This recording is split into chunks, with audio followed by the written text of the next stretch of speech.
ओळख पाहिल्यानंतर स्वागत करताना ओळखही करून द्यायची. सगळ्यांना नमस्कार. चंद्रशेखर मणिखांबे, वंचित बहुजन आघाडी जिल्हा अध्यक्ष. आज या पत्रकार परिषदेमध्ये आपण सर्व पत्रकार बांधव या ठिकाणी उपस्थित राहिला त्याबद्दल पक्षाच्या वतीने, सोलापूर शहर व जिल्ह्याच्या वतीने तुमचं सहर्ष स्वागत आम्ही या ठिकाणी करत आहोत. आणि पुढे आपल्याला साहेबांचं मनोगत ऐकायचं आहे, आपण चालू करू शकतो. करा बसून नाही का डॉक्टर? ठीक आहे. नमस्कार, जय भीम. मी डॉक्टर नितीन ढेपे, वंचित बहुजन आघाडीचा राष्ट्रीय कार्यकारिणी सदस्य आहे. आणि आज सोलापूर जिल्ह्यामध्ये वंचित बहुजन आघाडीच्या तर्फे महापालिका निवडणुकीसाठी जी तयारी झालेली आहे त्याचा आढावा घेण्यासाठी आज इथे बैठक होणार आहे, कार्यकर्त्यांचा मेळावा होणार आहे. आणि त्यानिमित्तानं आज सर्व प्रेसमधील बंधूंशी आम्ही आज वार्तालाप करत आहोत. आणि जसं तुम्ही पाहिलं की महाराष्ट्रामध्ये आता खरोखर विरोध करू शकणारा आणि इच्छा असणारा एकमेव पक्ष उरलेला आहे तो वंचित बहुजन आघाडी.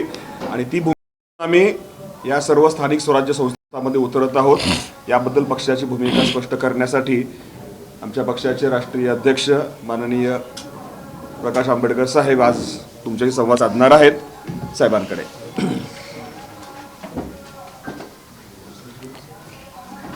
मी असं म्हणेन की ही जी स्थानिक स्वराज्याची निवडणूक म्हणजे जी झाली नगरपालिकेची, महानगरपालिकेची आणि जिल्हा परिषदेची, याच्यामध्ये युती होताना आपल्याला दिसते. पण या युत्यांमध्ये प्रामाणिकता आहे असं मी त्या ठिकाणी मानत नाही आहे. गरजेपोटी या युत्या होतात आहेत. एकमेकाला वाचवण्यासाठी युत्या होतात आहेत. आणि त्या युत्यांचा एक भाग आम्ही पण आहोत, ते काय आम्ही नाकारत नाही. म्हणजे काही ठिकाणी आम्ही असं NCP म्हणजे 2 NCP आहेत त्यांच्याबरोबर बोलणी चाललेली आहेत. काही ठिकाणी शिवसेना आहे, एकनाथ शिंदे यांच्याशी चर्चा चाललेली आहे. काँग्रेस आहे त्यांच्याबरोबरही चर्चा चाललेली आहे. भारतीय जनता पक्षाबरोबर आम्ही जशी भूमिका घेतली की आम्ही कुठलाही संबंध ठेवणार नाही, तर आमचे कुठलेही जिल्हा अध्यक्ष किंवा आता महानगरपालिकेचे अध्यक्ष हे BJP सोडून इतर सगळ्यांशी राजकीय दृष्टीने बोलतात अशी परिस्थिती आहे. एक जे निकषास आलेलं आहे ते असणारं अत्यंत धोकादायक आहे असं मी त्या ठिकाणी मानतोय. आणि ते म्हणजे एका जिल्ह्यामध्येच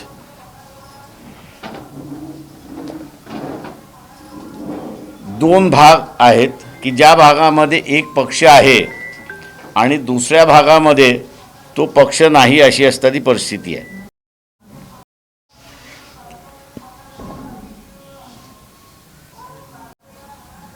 आणि या कारणास्तव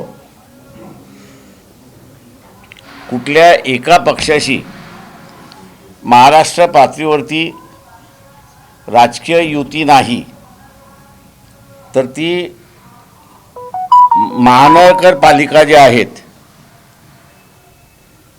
त्या महानगरपालिकेच्या स्तरावरती असणाऱ्या आमच्या युत्या होतात आहेत अशी परिस्थिती आहे.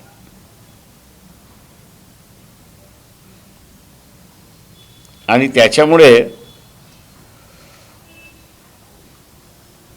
आम्ही एकाच जिल्ह्यामध्ये की महानगरपालिका म्युनिसिपल कॉर्पोरेशन्स के बंद करून घ्यायला तर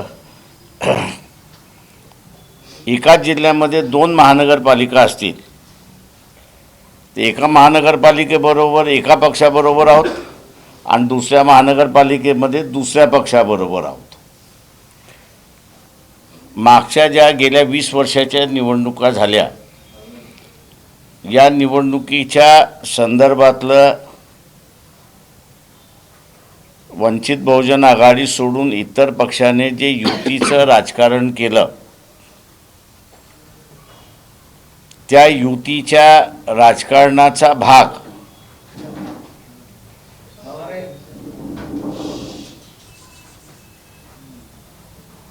आपल्याला असताना दिसतोय की ज्या ठिकाणी ते लढले नाहीत त्या ठिकाणी असणारं पक्षाचं अस्तित्वच राहिलेलं नाही आणि त्याच्यामुळे या लोकल सेल्फ गव्हर्नमेंटच्या ह्याच्यामध्ये उमेदवारसुद्धा नाहीत अशी परिस्थिती आहे.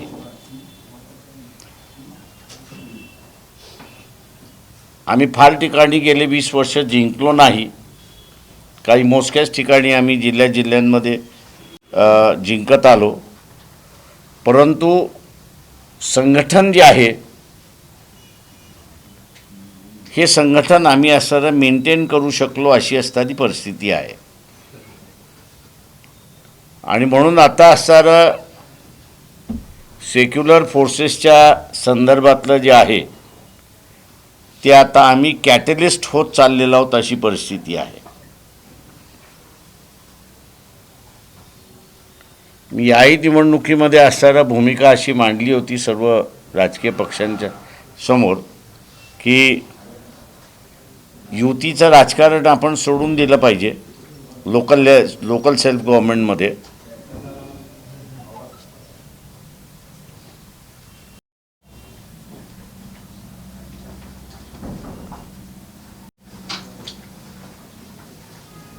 पाठीमागे जाऊन त्यांना बाहेर काढा.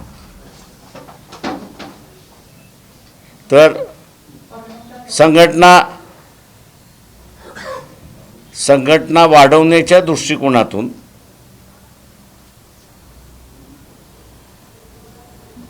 जे सर्व कार्यकर्ते आहेत त्यांना जर उभं केलं तर त्या कार्यकर्त्याला बळ मिळतो मताच्या रूपाने. तो जिंकतो न जिंकतो हा वेगळा भाग, पण त्याला जी मतं मिळतात त्या मताच्या जोरावरती त्याचं राजकीय अस्तित्व आणि त्या राजकीय पक्षाचंही राजकीय अस्तित्व अवलंबून राहतं.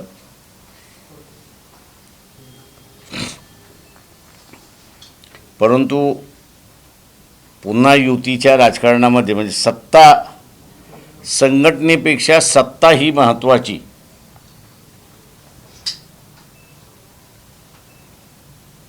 असं जे ब्रीदवाक्य झालेलं आहे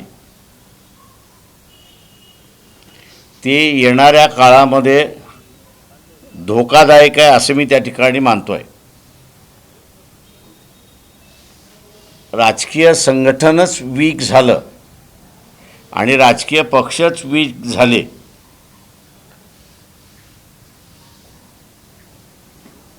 तर मग इथली परिस्थिती सांभाळणार कोण? तेव्हा सत्तेबरोबर संघटनसुद्धा महत्त्वाचं आहे. आणि आपण आता बघितलं असेल की ज्या भारतीय जनता पक्षाने 2014 पासून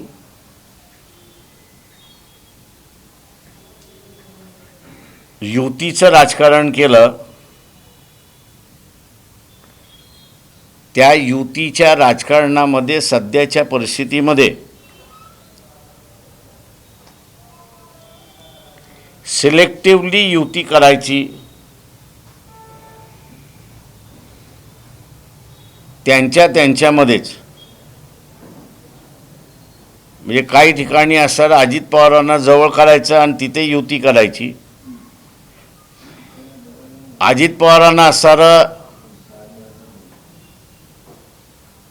जवळ केलं की तिथे असणारं एकनाथ शिंदेंना बाजूला सारायचं.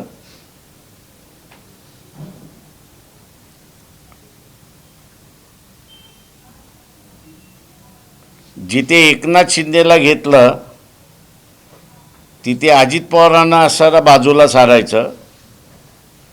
म्हणजे सिलेक्टिव्हली एक खेळ चाललेला आहे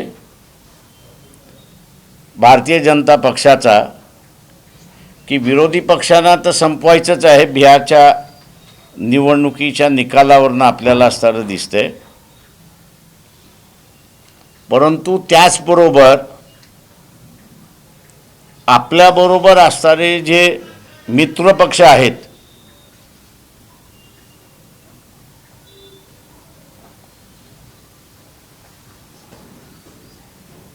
त्या मित्रपक्षांना सुद्धा संपवायचा हा खेळ RSS BJPने सुरुवात केलेला आहे. लोकशाहीमध्ये राजकीय पक्ष हा सगळ्यात महत्त्वाचा आहे आणि राजकीय पक्षच जर संपला संपते आणि लोकशाहीच्या नावाखाली सिंगल पार्टी रूल अशी सुरुवात होते आणि सिंगल पार्टी रूल डेमोक्रेसीच्या नावाखाली जर आपण म्हटलं तर ही डिक्टेटरशिप आहे अशी परिस्थिती आहे. सामान्य जनतेने याचा विचार करणं हा महत्त्वाचा आहे.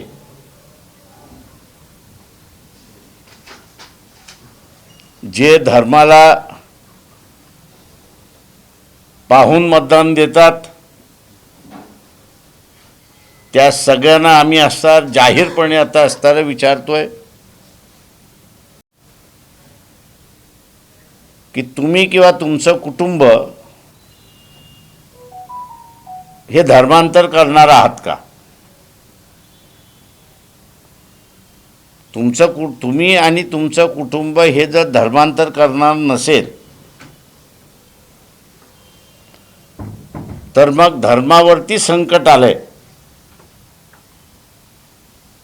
हा जो RSS BJPचा प्रचार आहे हा खरा आहे की खोटा आहे याच्यावरती आपण असा निर्णय करणं महत्त्वाचं आहे. भारतीय जनता पक्ष RSS धर्माच्या नावाखाली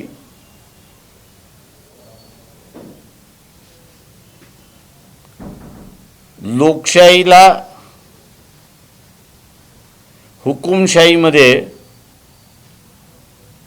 परिवर्तित करण्याची प्रक्रिया त्यांनी सुरुवात केली आहे. तरुण पिढीने 75, 76, 74, 75, 76 या काळातली इमर्जन्सी भोगलेली नाही. माझी पिढी आणि माझ्या अगोदरच्या पिढीने इमर्जन्सी काय असते आणि हुकुमशाही काय असते हे आम्ही असताना अनुभवलेलं आहे.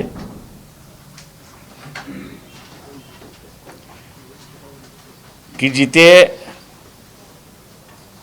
त्याची झलक ही आपल्याला असताना दिसते की राहुल गांधी सारखा सुद्धा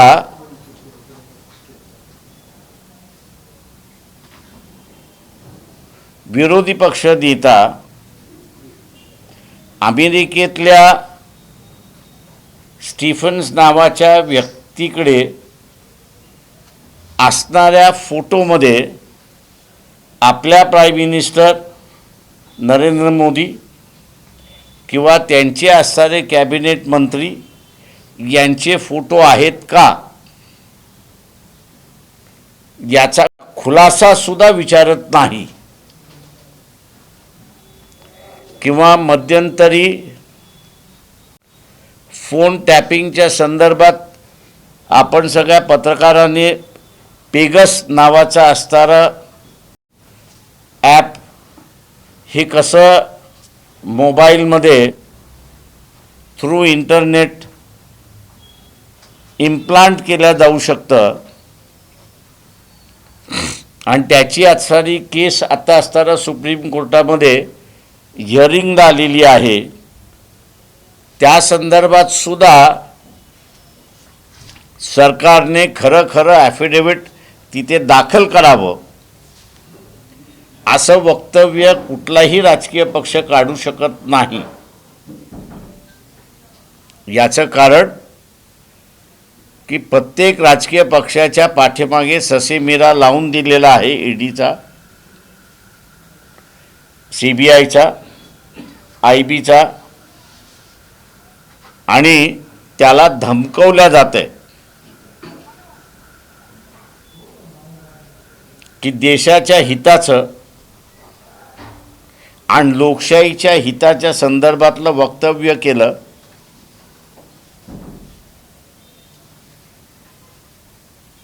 तर आम्ही तुम्हाला अटक केल्याशिवाय राहणार नाही.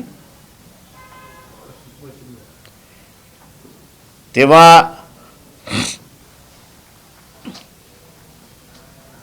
अटकेपासून वाचायचं असेल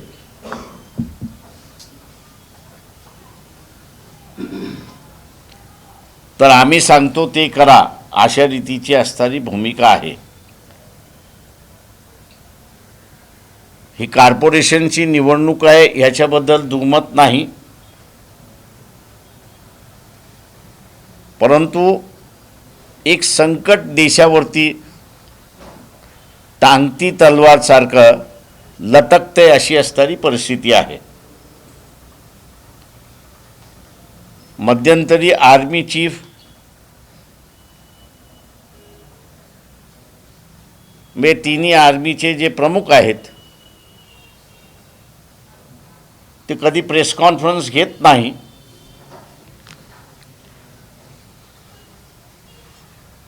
परंतु एक नाही 2 प्रेस कॉन्फरन्सेस त्यांनी घेतल्या.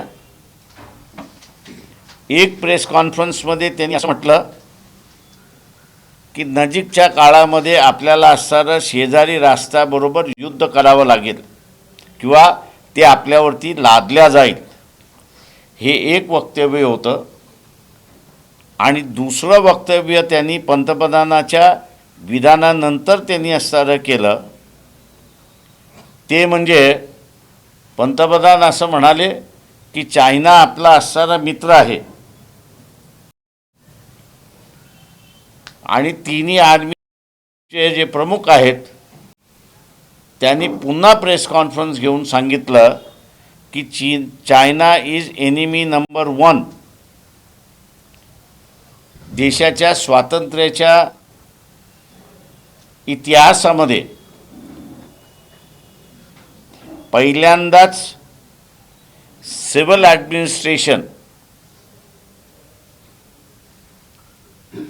हे पंतप्रधानाच्या अंडर असतं आणि मिलिटरी ॲडमिनिस्ट्रेशन ही प्रेसिडेंटच्या अंडर असतं.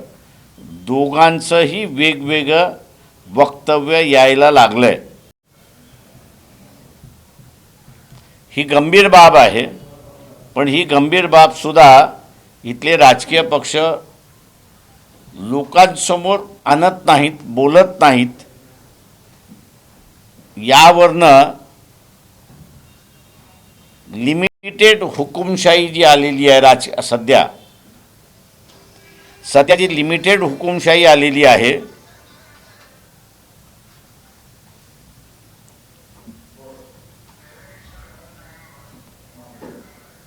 सध्याचं जे असणारं लिमिटेड हुकुमशाही राजकीय कार्यकर्त्यांपर्यंत आलेली आहे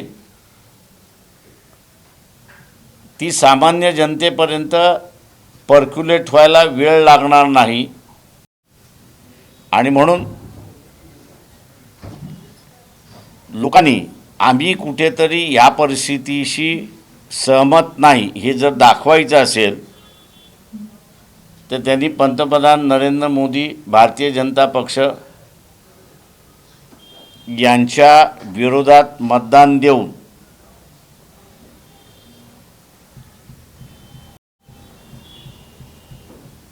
खऱ्या अर्थाने देशावरचं संकट या ठिकाणी म्हणत नाही, पण विश्वगुरू याचं संकट इतर देशांना असल्यामुळे ते देशाच्या विरोधात गेलेत अशी परिस्थिती आहे. तेव्हा हा महत्त्वाचा मुद्दा आहे असं मी त्या ठिकाणी मानतो.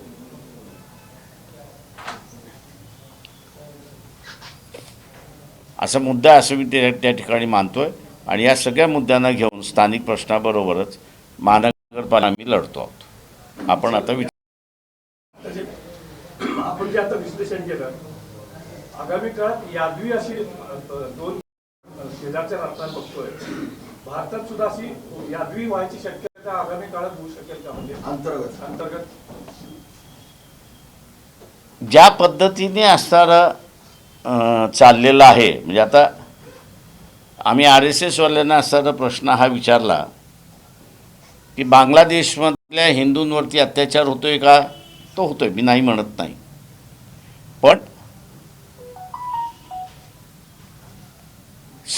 सरकार तुमचंच आहे. याला तुम्ही डिप्लोमॅटिकली हँडल करणार आहात की देशामध्ये काही शक्ती जे विभाजन करायला बघतात आहेत हिंदू मुसलमानांच्या, तुमच्या ह्या मोर्चाने भर पडणार आहे की नाही?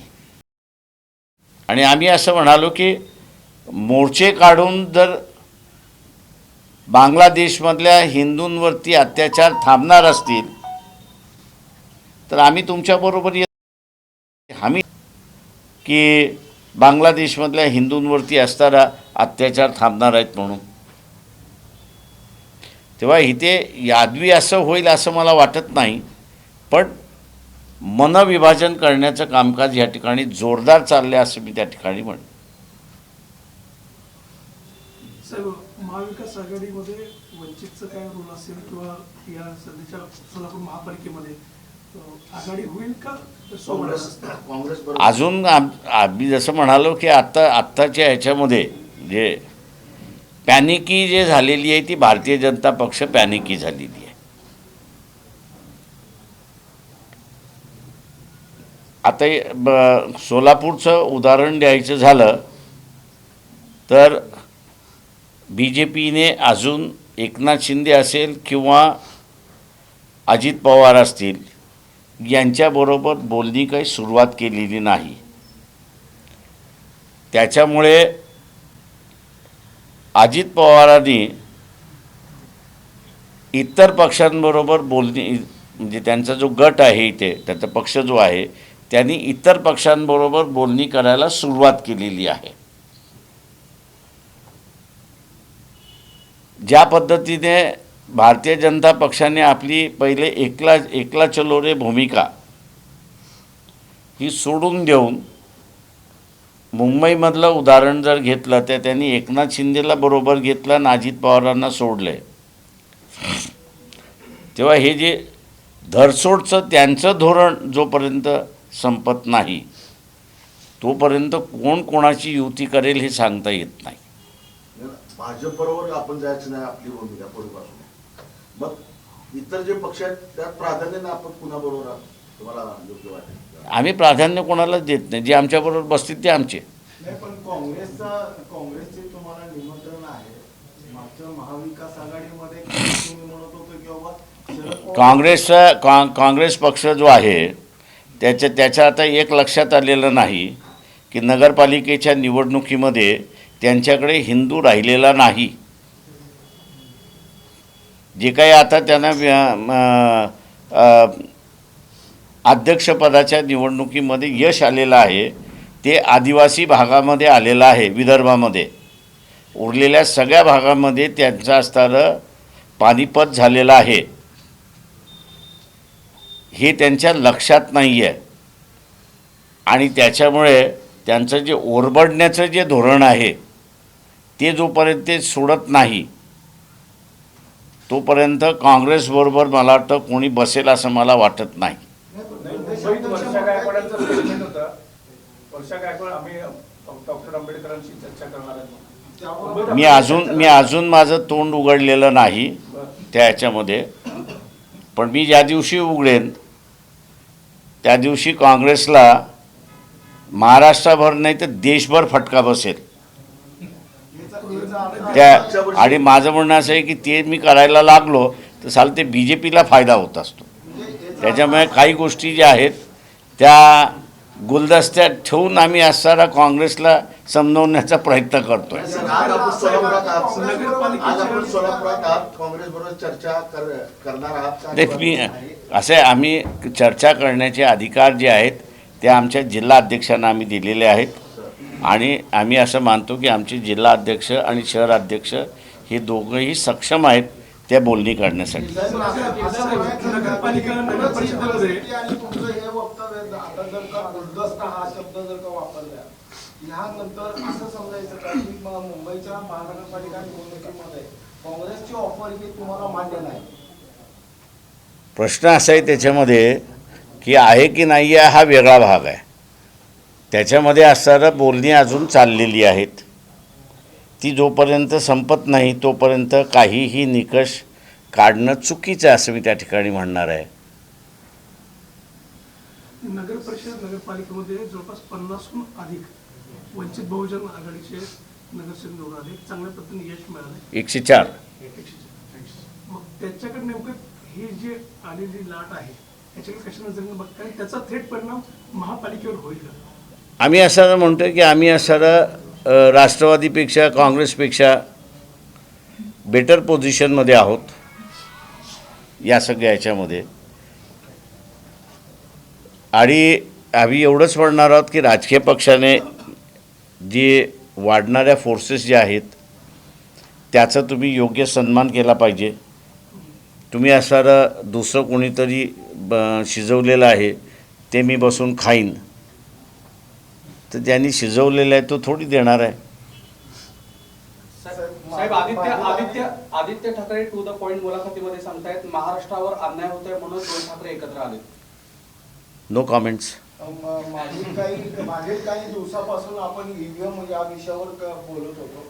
नगरपालिकेच्या निवडणुकीनंतर ईव्हीएम हा फॅक्टर आजही आहे आणि पुढच्या पालिकेच्या निवडणुकीत मी आजही म्हणेन की EVM मध्ये 10% मॅन्युप्युलेशन केलेलं आहे. मी आजही ते माझ्याबरोबर एक कुठलाही नॅशनल पार्टी जॉईन झाली तर मी ते सिद्ध करून दाखवेन.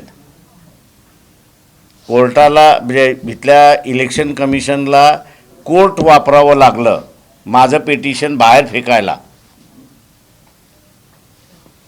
आणि मी आज कोर्टालाही चॅलेंज करतो आहे आणि इलेक्शन कमिशनलाही चॅलेंज करतो आहे की तुमच्याकडची कागदपत्र म्हणजे ॲनेक्शर 44 आणि ॲनेक्शर 54 हे 2 डॉक्युमेंट्स तुम्ही पब्लिक करा.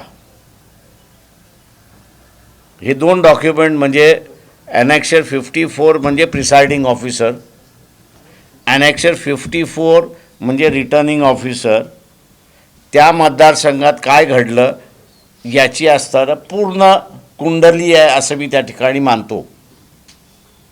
आणि 44 आणि 54 इलेक्शन कमिशनचं हँडबुक जे आहे त्या इलेक्शन कमिशनच्या हँडबुकमधलं ॲनेक्शर 44 आणि 54 हे पोलिंग प्रिसाइडिंग ऑफिसर जे आहे त्याचा त्या पोलिंग स्टेशनमध्ये झालेला सगळा रिपोर्ट आहे. आणि ॲनेक्शर 54 हा जो आहे तो रिटर्निंग ऑफिसर त्या मतदारसंघात काय घडलं याचा असणारा तो फॅक्च्युअल रिपोर्ट आहे. दोन्हीही फॅक्च्युअल आहेत. आणि इलेक्शन कमिशन असं आम्हाला लेखी लिहून देते की आमच्याकडे हे डॉक्युमेंट आलेलेच नाहीत. आणि कोर्ट आम्ही आता असणारा ज्या जजने लिहिलं आहे त्या जजला आम्ही 5-6 महिने जाऊ दिले. याचं कारण असं आहे की ते कोर्ट आहे ज्याचा रिस्पेक्ट आपण केला पाहिजे. त्यांनी ज्या ग्राउंडवरती आमचं पिटिशन फेटाळलं की चेतन आहिरे हे असणारं पिटिशन दाखल करू शकत नाही तर आम्ही असणारं आता कोर्टाला म्हणणार आहोत की चेतन आहिरे हा भारतीय आहे, नागरिक आहे, मतदार आहे. हा जर दाखल करू शकत नसेल तर कोण पिटिशन दाखल करू शकतंय याचा तुम्ही आम्हाला असणारा खुलासा करा. त्याच्या वतीने आम्ही असणारं ते पिटिशन दाखल करतो. साहेब आणखी एक प्रश्न असा की सोलापूरच्या बाबतीमध्ये 16 तारखेला मतमोजणी आहे आणि ईव्हीएम हे 7 ठिकाणी स्ट्रॉंग रूम मध्ये ठेवणार आहे. 7 ठिकाणी आणि वेगवेगळ्या ठिकाणी हे काउंटिंग होणार. बरोबर आहे. ह्याच्यामध्ये तुम्ही जो प्रश्न उपस्थित करताय त्या पद्धतीचं हॅकिंग हा प्रकार तिथं अगोदरच झालेला आहे. 10% वोट अगोदरच झालेले आहेत.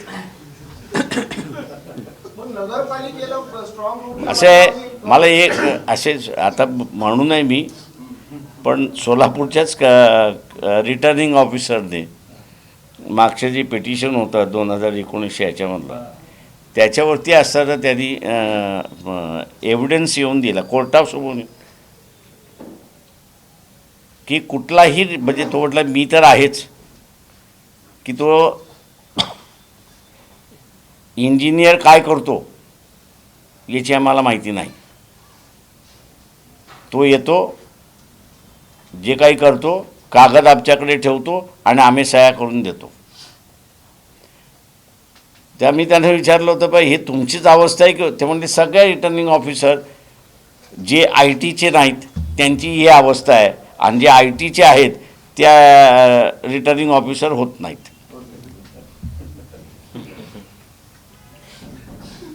साहेब, राष्ट्रवादी पक्षाला मुस्लिम भागातील जागा दिल्या जात आहेत आणि राष्ट्रवादी पक्ष मुस्लिम नाही असं पवार म्हणतात.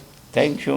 मी कुठल्याच पक्षावरती कॉमेंट करणार नाही राजा. आज 25 तारीख आहे. 19 तारखेला तुम्ही आणि पृथ्वीराज चव्हाण यांनी एक घटस्फोट किंवा एक वेगळं चित्र महाराष्ट्रामध्ये दिसेल असं म्हणाले. मी नाही, पृथ्वीराज बाबा म्हणाले होते. त्या पृथ्वीराज बाबांना माझी असणारी विनंती आहे की त्या स्टीफनचे जे फोटो आहेत तुमच्याकडे आले असतील तर जाहीर करा. साहेब, तुम्ही आता बोलताना म्हणाला की काँग्रेसकडे आता हिंदू राहिला नाही, मग याच्याकडे हिंदू असेल तो पक्ष सत्तेवर येईल असं वाटतंय? ते हिंदू हा जो मतदार आहे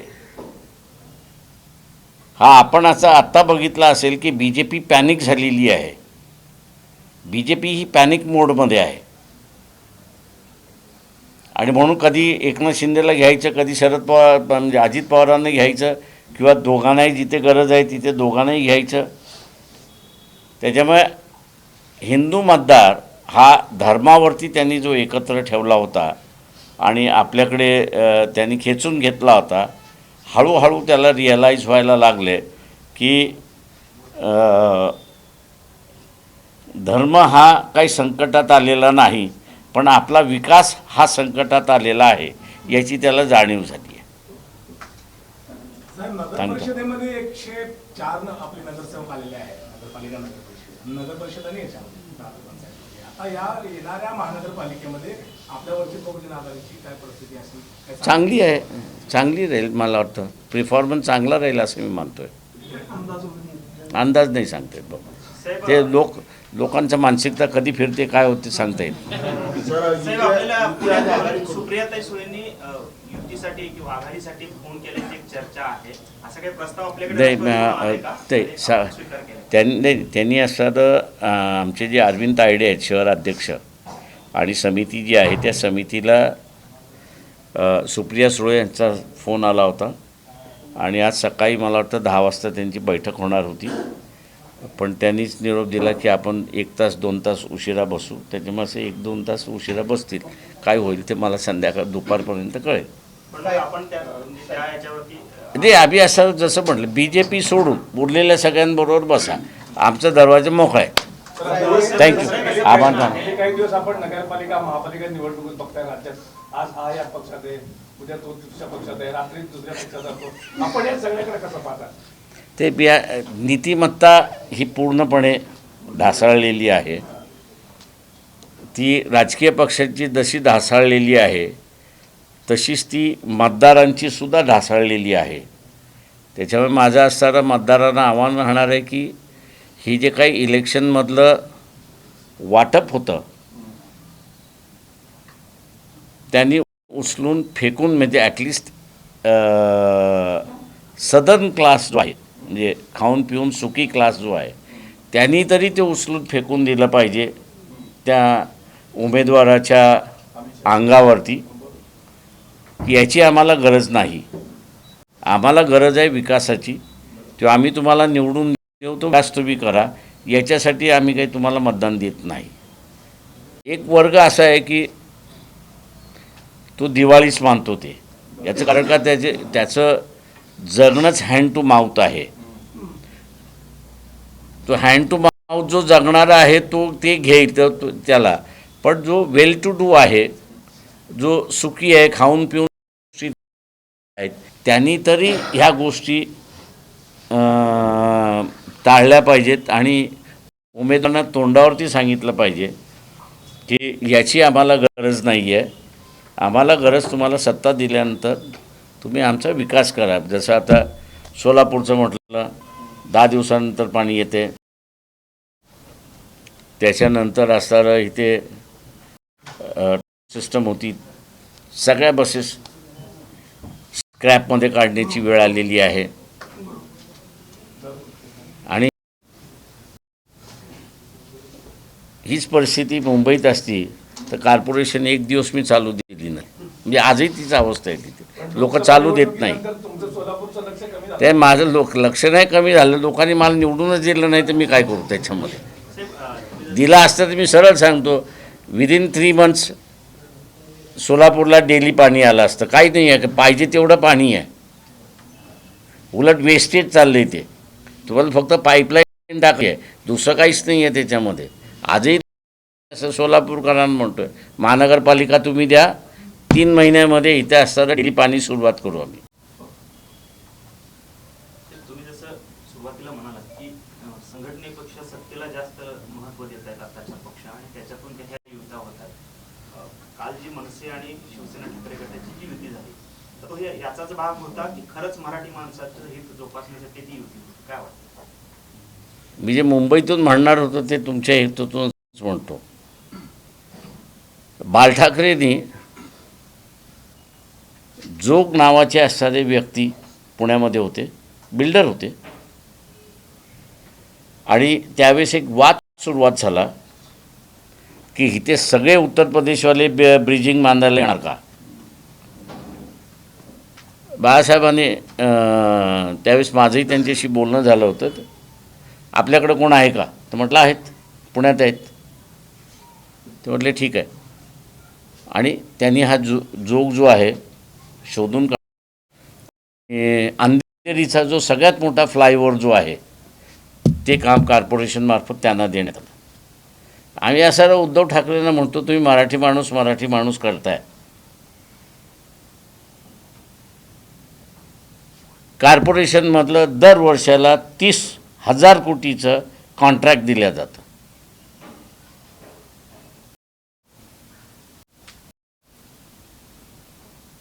तुम्ही एक मराठी माणूस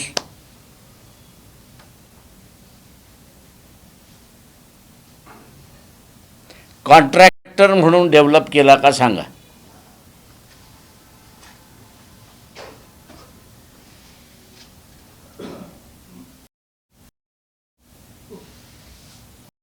हा प्रश्न आम्ही राजला विचारू शकत नाही, कारण का राजकडे सत्ता नव्हती. पण उद्धव यांच्याकडे असणारी ही सत्ता होती. त्यांनी एक फक्त कॉन्ट्रॅक्टर दाखवावा की मुंबईमध्ये आज तो 2,000-3,000 कोटीचा कामकाज करतोय, जेव्हा तुम्ही 30,000 कोटीचं कामकाज दरवर्षी हे कॉर्पोरेशनमार्फत देताय.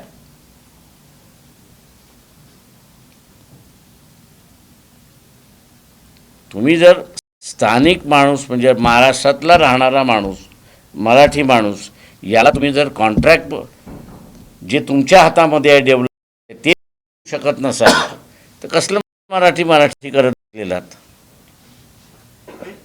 ते असं कारण देतील किंवा देऊ शकतील की बाबा आम्ही युतीमध्ये होतो त्यावेळेस लोक होते आमच्या सोबत आणि त्याच्यामुळे आम्हाला. बाळ ठाकरे कोणाबरोबर होते त्या 90-92 मध्ये, तेही युतीमध्ये होते. बरं, सत्ता तुम्हाला तुम्ही होत सत्तेमध्ये मेयर तुमचा होता, स्टँडिंग कमिटी चेअरमन तुमची होती, आरती स्टँडिंग कमिटी तुमची होती. तुम्हाला निर्णय घेऊन तुम्हाला ते करता आलं असतं. सगळे गुजराती आणि सगळे UP-वाले भरून ठेवले कॉन्ट्रॅक्टर म्हणून.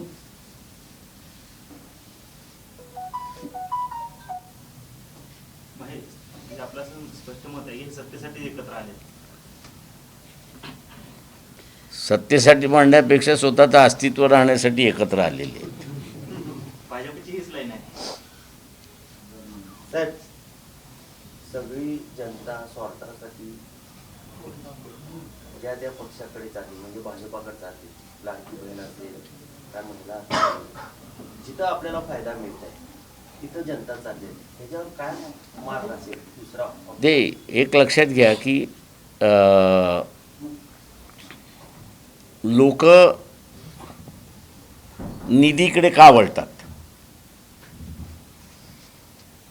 माझं सरळ म्हणणं आहे की ज्यावेळेस त्यांना महिन्याला ज्या बेसिक गरजा आहेत, या बेसिक गरजा ज्यावेळेस ते पुरवू शकत नाही आपल्या कुटुंबाला, त्यावेळेस जिथनं निधी मिळेल तिथनं आपला आणि घर चालवा, ही मानसिकता तिथे असणारी जी आहे ती गुलामीची मानसिकता असं मी त्या ठिकाणी मानतोय.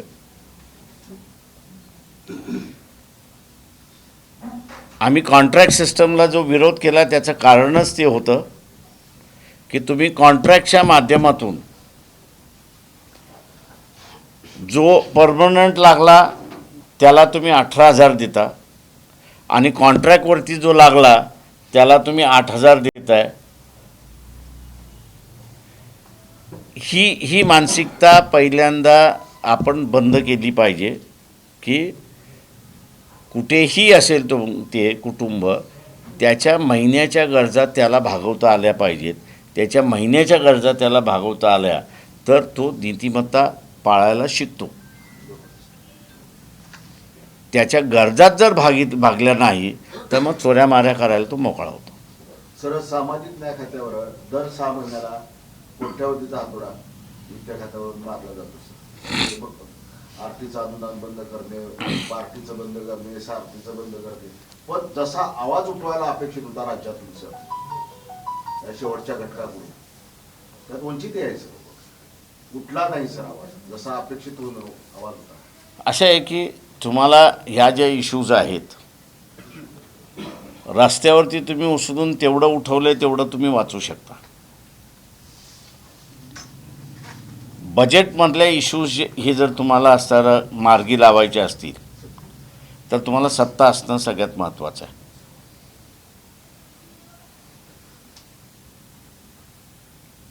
सगळ्यांचे आभार मानतो. साहेब, एक शेवटचा प्रश्न. एसटी मध्ये अबकड आणलं जावं यासाठी लौकिक शक्ती सेने मोठा मोर्चा म्हणता येईल किंवा चालत वारी जी आहे ती केली गेलेली आहे. वर्गीकरण होणं गरजेचं आहे का? मातंग समाजामध्येच आता असताना 2 ग्रुप्स पडलेत आणि एक ग्रुप म्हणतोय की हे वर्गीकरण आम्हाला नको आणि एक वर्ग म्हणतोय की आम्हाला वर्गीकरण पाहिजे. मागताना त्यांनी परिणाम काय होणार हे पाहिलं नाही. मातंग समाजाची प्रगती झाली नाही ही वस्तुस्थिती आहे, ती नाकारता येत नाही. ज्यांची प्रगती झाली आणि ज्यांची झाली नाही यांच्यामधला गॅप फार मोठा आहे. ज्यांची प्रगती झाली त्यांना हे जर अबकड लागलं तर त्याच्याबरोबर क्रीमी लेअरही लागते. त्याच्यामुळे हा जो विकसित झाला होता असं म्हणता येईल तो आरक्षणाच्या बाहेर गेला आणि मातंग समाजामधला जो असणारा अविकसित आहे त्याला ह्याचा लाभ घेण्यासाठी 18 वर्ष थांबावी लागतील हे आता त्याच्या लक्षात आलेलं आहे. का डिग्री घेणं हे 24 वर्ष लागतात. 12वी पास व्हायला 16 लागतात पण 18 मी त्या ठिकाणी धरतोय आणि 2 वर्ष त्याच्यामधलं मग असणारे टेक्निकल कोर्सेस वगैरे घेणं म्हणजे 18 वर्षांनंतर लागेल. हे आता मातंग समाजाच्या काही मंडळींच्या लक्षात आलेलं आहे आणि म्हणून एक जण म्हणतोय अंमल करा आणि दुसरा तिथे असताना विरोध करतोय. मी असं म्हणेन याच्यामधलं की हे जे फेकून देण्याचा जो भाग चाललेला आहे, ओबीसी सारखा जो फेकून देण्याचा भाग चाललेला आहे त्याला माझा असणारा विरोध आहे. तुम्ही विदिन दॅट ग्रुप म्हणजे त्या सर्कलमधलं तो बाहेर जाणार नाही पण सर्कलच्या सेंटरमध्ये जो आहे तो शेवटी राहील आणि सर्कलच्या शेवटचा जो आहे तो सेंटरमध्ये येईल, ही जर तुम्ही भूमिका घेतली तर न्याय म्हणून तुम्हाला असं त्यामध्ये घेता येईल. नाही तर आता मी जसं मातंग समाजाचं उदाहरण दिलं की जे उपयोग घेऊन पुढे आले त्यांना तुम्ही डिबार करून टाकले की तुम्हाला आता आरक्षणचा लाभ मिळणार नाही. पण तो लाभ जो दुसऱ्या मातंग समाजाने घेतला पाहिजे होता त्याला घ्यायला आता असताना 18 वर्ष लागतील. त्याच्यामुळे 18 वर्ष हा मातंग समाजाचा असणारा जो गॅप आहे हा गॅप राहील. त्याच्यामध्ये असणारं भरल्या जाईल न भरल्या जाईल काय धोरण होईल मला माहीत नाही आहे. परंतु हे लक्षात आल्यानंतर मी जसं म्हणालो की मातंग समाजामध्ये 2 ग्रुप्स पडलेले आहेत, एक प्रो आहे आणि एक अगेन्स्ट आहे. चलो धन्यवाद. थँक्यू. सर्वांचे आभार मान.